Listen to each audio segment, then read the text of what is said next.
عمرو ابن جنادہ انصاری کی شہادت۔ عمرو ابن جنادہ انصاری اپنے والد جنادہ ابن حارث کی شہادت کے بعد امام حسین علیہ السلام کی خدمت میں حاضر ہوئے۔ اس وقت ان کی عمر 15 سال سے زیادہ نہ تھی۔ امام حسین علیہ السلام نے انہیں میدان کارزار میں جانے کی اجازت نہ دی اور فرمایا، تمہارے والد پہلے حملے میں شہید ہو چکے ہیں، ہو سکتا ہے کہ تمہاری ماں اس فعل سے خوش نہ ہوں۔ جناب عمرو ابن جنادہ نے عرض کیا، فرزند رسول، میری ماں نے حکم دیا ہے کہ میں میدان جہاد میں جاؤں۔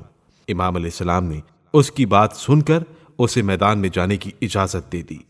میدان میں پہنچے اور جنگ کرتے ہوئے جب شہید ہو گئے تو ان کا سر کاٹ کر دشمنوں نے امام حسین علیہ السلام کے خیام کی جانب پھینک دیا تو ماں نے بیٹے کا سر اٹھا لیا، اسے خون و خاک سے صاف کیا اور لشکر اعداء میں سے جو شقیق قریب کھڑا تھا بچے کا سر اس شقیق کے سر پر دے مارا جس سے وہ ہلاک ہو گیا۔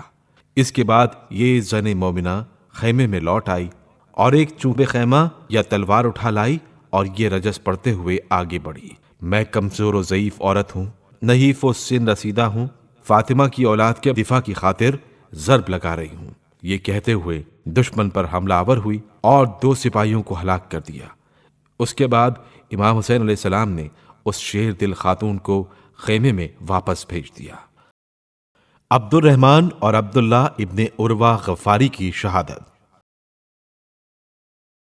یہ دونوں بزرگوار عروہ ابن حراق انصاری کے صاحبزادے تھے اور قبیلہ غفار کے ممتاز لوگوں میں شمار ہوتے تھے۔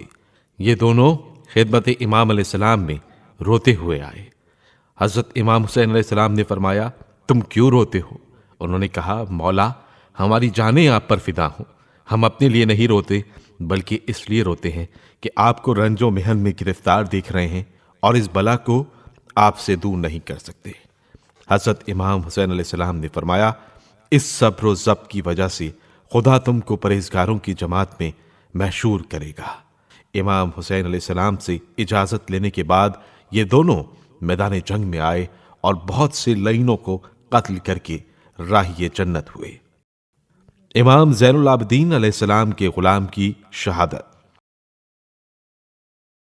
بعض روایات کے مطابق امام زین العابدین علیہ السلام کے ایک غلام بھی کربلا میں موجود تھے۔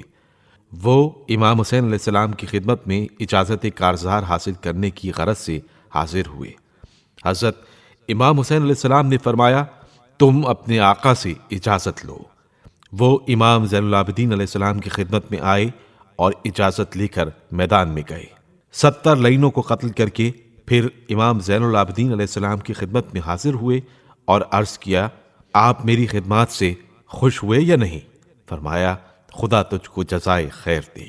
وہ غلام پھر میدان میں آئے اور دیر تک جنگ کرنے کے بعد گھوڑے سے گر پڑے۔ امام حسین علیہ السلام اس کی لاش پر تشریف لائے، ابھی کچھ جان باقی تھی۔